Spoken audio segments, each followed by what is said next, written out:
আসসালামু আলাইকুম এভরিওয়ান। তো আজকে আমরা তিনের নেক্সট প্রবলেম থেকে অঙ্ক স্টার্ট করব। তো তিনের 6 নাম্বারটা বলতেছে যে integration of d x divided by root over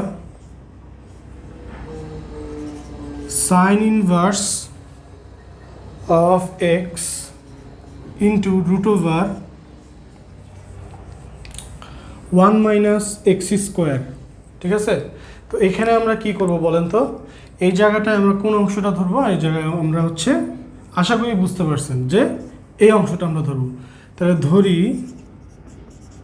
ধরি sine inverse of x is equals to Z. তাহলে d dx of sine inverse of X কী হবে আমাদের? Sine inverse of X dz dx is equals to, এই ডিএক্সটাকে এই পাশে নিয়ে আসলাম, আর সাইন ইনভার্স এক্সের ডেরিভেটিভ হচ্ছে 1 minus x square is equals to DZ. তাহলে এখন বলেন তো আমাদের এখানে কি হবে? অতএব ইন্টিগ্রেশন অফ এতটুকু অংশ সমান আমরা কি লিখব? D z divided by root over z. Sine inverse x সমান জেড। তাহলে এখন আমরা z to the power minus 1 divided by 2 d z is equals to z to the power 1/2 divided by মানে 1/2 প্লাস 1, তাহলে মাইনাস 1/2 প্লাস 1, তাহলে 1/2, তাহলে 2 plus C is equals to 2। জেডের মান কত আমাদের? Sine inverse of x to the power 1/2 plus c. এটাই হচ্ছে আমাদের অ্যান্সার। আচ্ছা, আশা করি দেখতে পাচ্ছেন ভালোভাবে কি।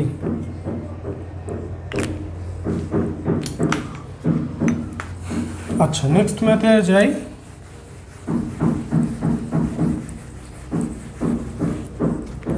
একটু মোটা লেখা হলে বোধহয় ভালো হইতো। আচ্ছা, যাই হোক,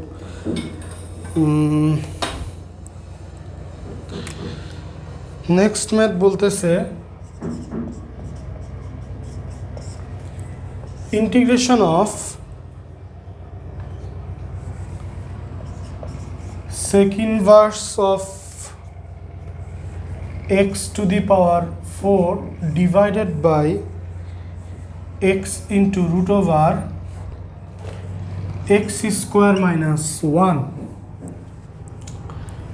আপনি আশা করি অলরেডি ধরে ফেলছেন। আমরা জানি যদি আমরা বিপরীত ত্রিকোণমিতিক ফাংশনের যদি আমরা সূত্রগুলো জেনে থাকি, যে ধরি sec inverse of x is equals to z। তবে একটা জিনিস কি, আমরা এই তিনের সিরিজের অঙ্কগুলায় আমরা কিন্তু দেখতেছি যে আমাদেরকে বিপরীত ত্রিকোণমিতিক যে ফাংশনগুলো আছে, sec inverse x, tan inverse x, cot inverse x, এইগুলাকে কিন্তু আমরা ধরতেছি, তাই না? এই জিনিসটা একটু লক্ষ্য করবেন, ঠিক আছে? এইগুলো অ্যাকচুয়ালি আপনাকে এক্সপিরিয়েন্স থেকে সলভ করতে হবে, যে না এইরকম থাকলে আমাকে sec inverse xকেই ধরতে হবে বা tan inverse xকে ধরতে হবে, এরকম না। আপনার এক্সপিরিয়েন্স আপনার সাথে কথা বলবে, ঠিক আছে? যখন আপনি নিজে এভাবে টেকনিকগুলো বের করবেন, তখন আপনার নিজের কাছে অনেক ভালো লাগবে যে আরে বাবা, আমি তো নতুন টেকনিক আবিষ্কার করে ফেলছি প্রবলেম সলভিং। আচ্ছা, তাহলে এখন ddx of sec inverse x is equals to ddx of z। তাহলে এটাকে আমরা কি বলতে পারি? এই ডিএক্সটাকে উপরে দিয়ে দিলাম x root over 1 minus x square d z. তাহলে আমরা অতএব ইন্টিগ্রেশন অফ এতটুকু অংশকে আমরা কি লিখতে পারি? z টু দি পাওয়ার 4, ঠিক আছে? আর এতটুকু অংশকে আমরা লিখতে পারি ডিজেড। তাহলে আমাদের এটা আর লিখতে হচ্ছে না। আমাদের কি করলাম? আমরা জেনারেল ফর্মে নিয়ে চলে আসলাম। z to the power 5 divided by 5 plus C is equals to, আমরা 10.2 থেকে বেশ কিছু কথা বলছিলাম, যেমন মেথড অফ সাবস্টিটিউশনের কথা অনেকবার বলছিলাম, তো আমরা কিন্তু ধীরে ধীরে এইসব কথাগুলো আর বলবো না, ঠিক আছে? কারণ 10.3, 4 তারপর হচ্ছে আবার 6 এগুলাই কিন্তু আমরা আর এই কথা বলবো না, কিন্তু এগুলাই আমরা করতেছি, ঠিক আছে? মেথড অফ সাবস্টিটিউশন বা স্ট্যান্ডার্ড ফর্ম এসব কথাগুলো আমরা আর বলবো না, ঠিক আছে? আচ্ছা, তাহলে হচ্ছে sec inverse of x to the power 5 divided by 5 plus c, এটাই হচ্ছে আমাদের অ্যান্সার। তো আমরা নেক্সট ম্যাথে চলে যাব। নেক্সট ম্যাথটা বলতেছে যে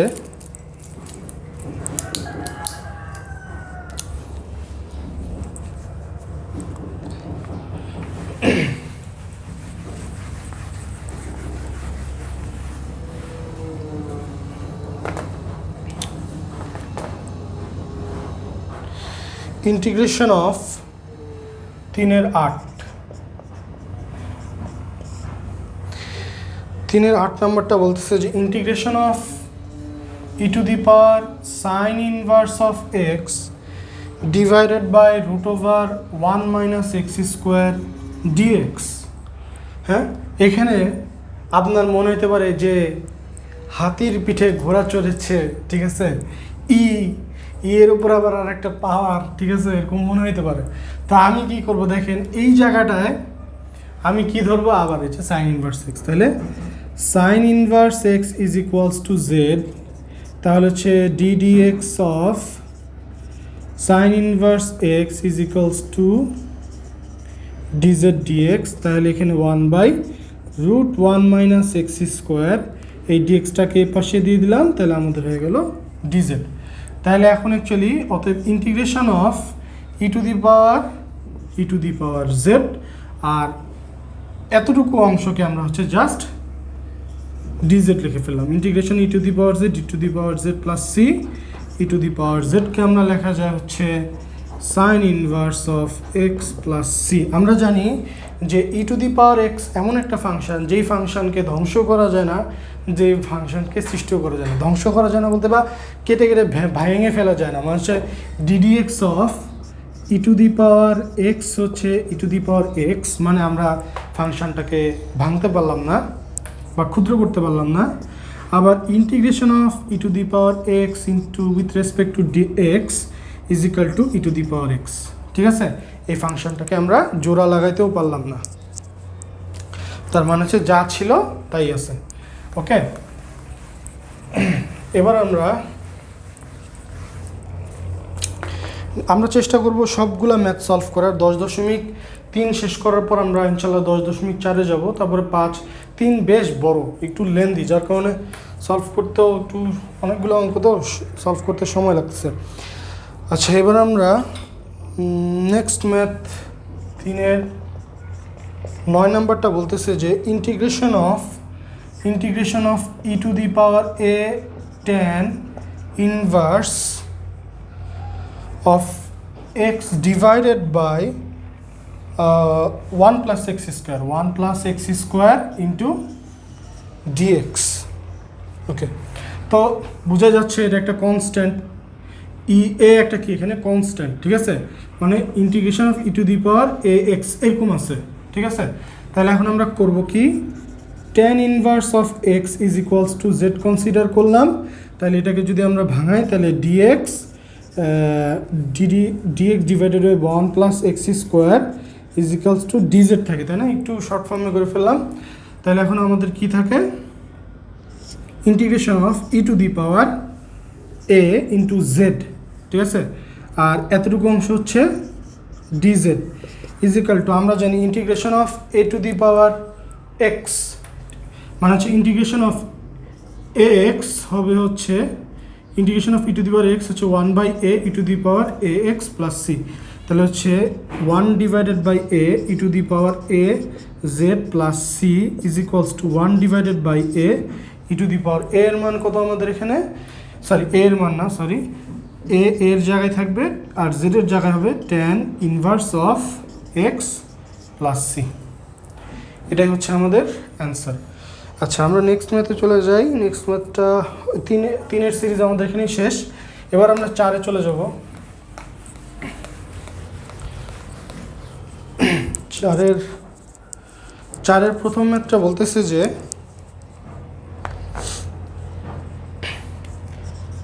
চারের এক নম্বরটা বলতেছে যে integration of 1 divided by x into root over 1 plus ln x d x. একদম ইজি, এসে আশা করি ধরতে পারবেন। আগে ভিডিওটা পজ করে নিজে সলভ করেন, তারপর হচ্ছে না পারলে আবার সলভ করেন, না পারলে আবার ট্রাই করেন, নাহলে না পারলে কি করবেন, না পারলে তখন দেখবেন। আচ্ছা, তাহলে হচ্ছে 1 প্লাস লন এক্স সমান সমান জেড ধরবো, ঠিক আছে? বড় একটা অংশ আপনার কাছে মনে হতে পারে লন এক্স ধরেও করতে পারেন, করেন, ঠিক আছে? তাহলে ডিডিএক্স অফ লন এক্স হচ্ছে 1 প্লাস ডিডিএক্স অফ জেড, হ্যাঁ ddx of 1 plus ln x, d d x of 1 হচ্ছে আমাদের 0 আর লন এক্স কত 1 বাই এক্স, আর এই ডিএক্সটাকে এই পাশে নিয়ে আসলাম ইজ ইকুয়ালস টু ডিজেড। এগুলো একদম ইজি অঙ্ক। তাহলে আমরা কী করবো এখন, integration of d x by 1 plus x, এতটুকু অংশ আমরা কী লিখবো ডিজেড, ডিজেড, আর এতটুকু অংশকে আমরা কী লিখবো রুট ওভার জেড। এই আমাদের অঙ্ক শেষ। তাহলে এখন আমাদের z to the power minus 1/2 integration d z z to the power 1/2 into 2 is equals to 2। জেডের মান কত আমাদের এখানে, রুট ওভার দিয়ে দিলাম 1 plus ln x, 1 plus ln x plus c. এই হচ্ছে আমাদের অ্যান্সার। আচ্ছা, এবার আমরা চেষ্টা করব এই ভিডিও সিরিজে এই ভিডিওতে আমরা 5 পর্যন্ত অঙ্ক করার চেষ্টা করব। হ্যাঁ, তো আমরা একটু দ্রুত আগাবো, কারণ হচ্ছে যে 5 থেকে বেশ ইম্পর্টেন্ট অঙ্ক আছে, 4এও কিছু ইম্পর্টেন্ট অঙ্ক আছে। 4-এর 2 নম্বরটা বলতেছে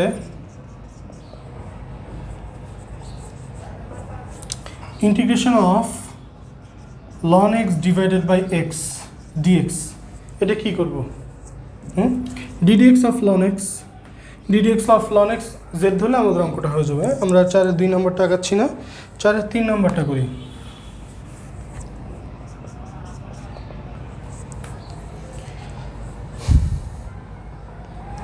integration of d x divided by x into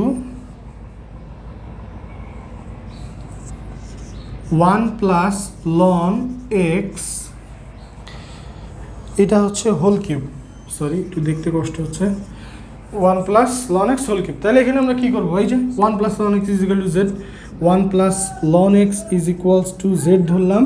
তাহলে হচ্ছে ডিডিএক্স অফ 10 আর ডিডিএক্স অফ লন এক্স হচ্ছে 1 বাই এক্স, আর is equals to d z by d x ছিল, এই ডিএক্সটাকে সরায় আমরা এই পাশে লিখলাম। তাহলে দেখেন আমাদের এতটুকু অংশ আমরা ডিজেড দিয়ে রিপ্লেস করে ফেলতেছি। তাহলে হচ্ছে d z divided by z cube, ঠিক আছে? এগুলো 10.2 এর অঙ্ক বোধ হয়, এখানে কেন দিচ্ছে। আচ্ছা, এবার আমরা 4-এর 4 নম্বরটা করব। 4 মনে হয় সবগুলাই অ্যালজেব্রিক ম্যাথ দিছে না, 4-এর 5, 6, 7 থেকে আবার একটু ডিফারেন্ট আছে। Root over 1 plus ln x divided by x into dx.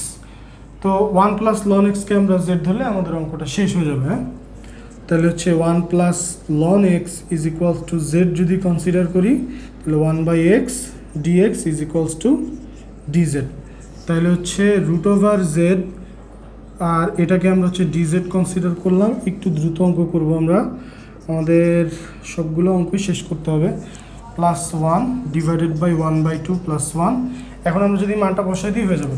এগুলো অতটা ইম্পর্টেন্ট ম্যাথ না, এগুলো জাস্ট আপনার প্র্যাকটিসের জন্য আপনি একটু সলভ করবেন, ঠিক আছে? আমরা এই জন্য আমরা এখান থেকে আমাদের ইম্পর্টেন্ট ম্যাথ আছে 4-এর 5 থেকে। 4-এর 5 থেকে অঙ্কগুলো মোটামুটি একটু ইম্পর্টেন্ট। ইন্টিগ্রেশন অফ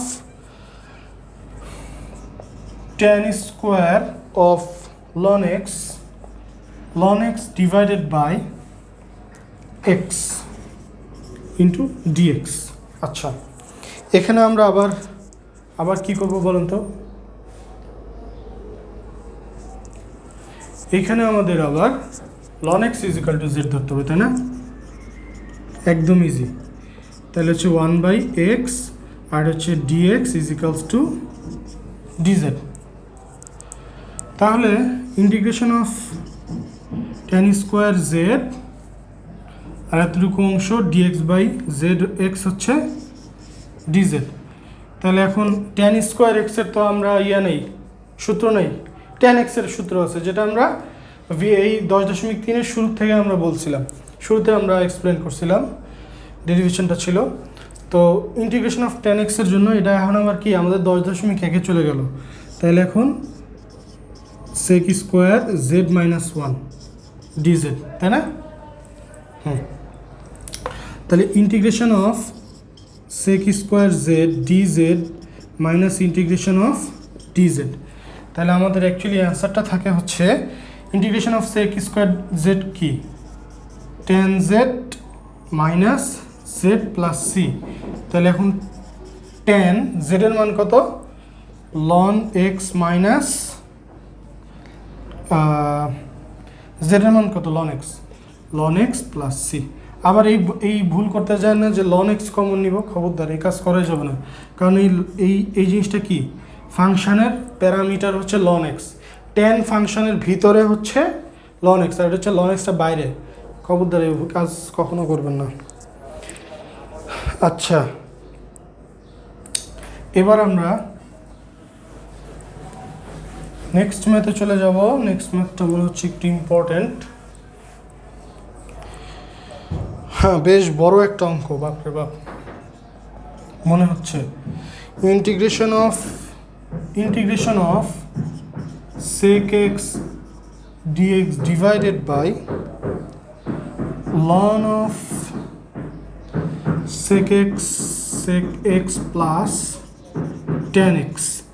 এখন দেখেন এটাকে আমরা কি করব, বেশ বড় একটা অঙ্ক। এই ফাংশনকে আমার অপটিমাইজ করতেই হবে, নাহলে কোনোভাবেই আমি প্রবলেমটা সলভ করতে পারবো না, ঠিক আছে? মেথড অফ সাবস্টিটিউশন আমাকে এখানে কি ইউজ করতে হবে, অ্যাকচুয়ালি আমাকে এখানে ট্রিকোনোমিতির ক্যালকুলেশনের হেল্প নিতে হবে। ট্রিকোনোমিতির ক্যালকুলেশনের হেল্পটা কীরকম হতে পারে, তো আপনি যদি মনে করেন যে আমি sec x প্লাস tan x-কে কাহিনী করব, ঠিক আছে? তাহলে এখানে ধরতে পারেন যে sec x plus tan x সমান সমান z, ঠিক আছে? এরপর কি হইতে পারে, 1/cos x plus sin x by cos x is equals to z। তারপরে হচ্ছে 1 plus sin x divided by cos x, just লসাগু করলাম। আচ্ছা, এরপর আর কি করা যাইতে পারে, এরপর আর কিছু করা যাবে, এরপর আর কিছু করা যাবে না। তাহলে এখন এটার উপর যদি আপনি ডেরিভেটিভ করেন তাহলে sec x ইন্টু dx পাবেন, তাহলে আপনি কিন্তু sec x ইন্টু dxটা পাচ্ছেন না। তাহলে এখানে আমাকে আর কি সূত্র অ্যাপ্লাই করা যেতে পারে, এখানে আমরা যদি এতটুকু অংশের যদি আমরা ডেরিভেটিভ করি, দেখেন তো ধরি, আমি আবার ধরতেছি, আমরা এই ক্যালকুলেশনটা এভাবে না করে আমরা হচ্ছে আগেই ধরে নিব, ঠিক আছে? আপনার এই ভুলটা হইতে পারে, ঠিক আছে? আচ্ছা, এখন আবার অঙ্কটা করি, তো ধরি sec x plus tan x is equals to z। এখন সরাসরি আমরা উভয় পক্ষে ডেরিভেটিভ করব, ঠিক আছে?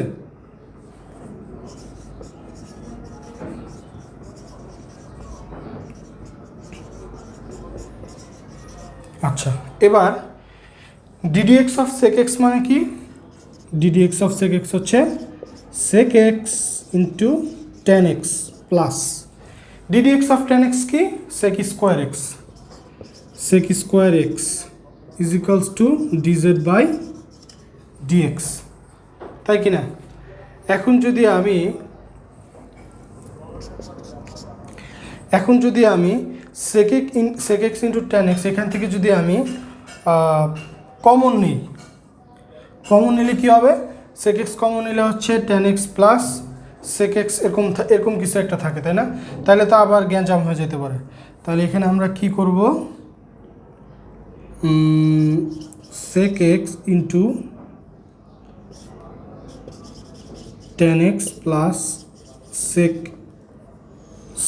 x is equals to dz divided by dx এরকম আসতে পারে, কিন্তু আমাদের কি ওখানে এটা আসতেছে?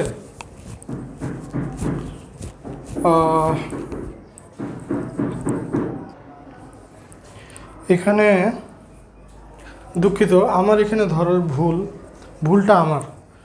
ভুলটা কোথায় দেখেন।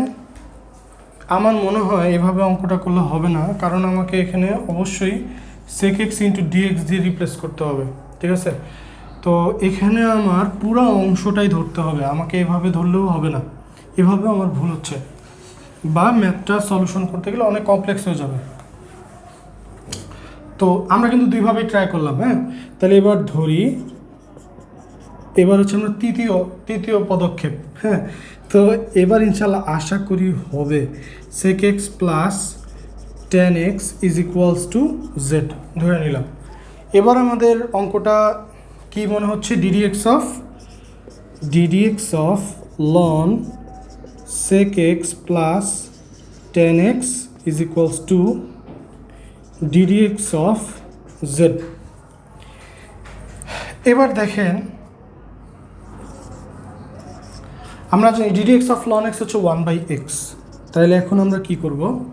তাহলে 1/x লিখে ফেললাম, 1/sec x plus tan x। এই যে এখন এটা কি x? অ্যাকচুয়ালি এটা x না, তাহলে derivative of ddx of sec x plus tan x। দেখছেন? এখন দেখবেন যে এটা কাটাকাটি করে sec xটা এক জায়গায় থাকে, আর হচ্ছে আপনার শুধু sec xটা থাকবে। দেখেন আগের তখন তো অঙ্কটা দেখলেন। তো এখন আমরা কি করব? ddx অফ sec x হচ্ছে sec x into tan x plus ddx of tan x কি হবে? sec স্কোয়ার x, আর এখানে হচ্ছে sec x tan x plus sec এখানে হচ্ছে sec x plus tan x, sec x plus tan x is equals to dz by dx। তাহলে এখন দেখেন আমার অঙ্ক শেষ। sec স্কোয়ার x কে কমন নিলে, sec x কে কমন নিলে কি থাকে? sec x, তাহলে tan x plus sec x plus sec x, আর এই dxটাকে এই পাশে নিয়ে আসলাম ইকুয়াল টু dz, আর নিচে আমার কি থাকে? নিচে আমার থাকে হচ্ছে sec x plus tan x। দেখলেন আমার তখন ওই দুইটা প্রসেসই কিন্তু সলিউশন ভুল ছিল, এখন এই থার্ড প্রসেসটা কিন্তু আমার রাইট সলিউশন। তাহলে এখন দেখেন sec x dx is equals to dz। তাহলে আমাদের অ্যান্সারটা কীরকম দেখতে পাওয়া যাচ্ছে নাকি একটু দেখে নিই। অতএব এখন integration of sec x dx কে আমরা dz লিখবো, আর নিচে ln sec x কে আমরা z লিখবো। তাহলে এখানে আমার হচ্ছে ln of z plus c, ln z এর মান কত? ln z এর মান হচ্ছে আবার হচ্ছে ln of sec x plus tan x plus c. আচ্ছা, এটার অ্যান্সারটা একটু আমি দেখে নিই, অ্যান্সারটা কারেক্ট হয়েছে কি। ওকে ফাইন, অ্যান্সারটা হয়েছে আমাদের। আমরা নেক্সট ম্যাথে চলে যাই। এই অঙ্কটা একটু বেশি সময় খেয়ে ফেললাম, অঙ্কটা একটু পেজগি ছিল। আমি কিন্তু এভাবে মাঝে মাঝে অঙ্ক করতে গিয়ে আটকায় যাই, ঠিক আছে? তো কিছু মনে করেন না। আচ্ছা, এরপর আমরা নেক্সট ম্যাথ করব।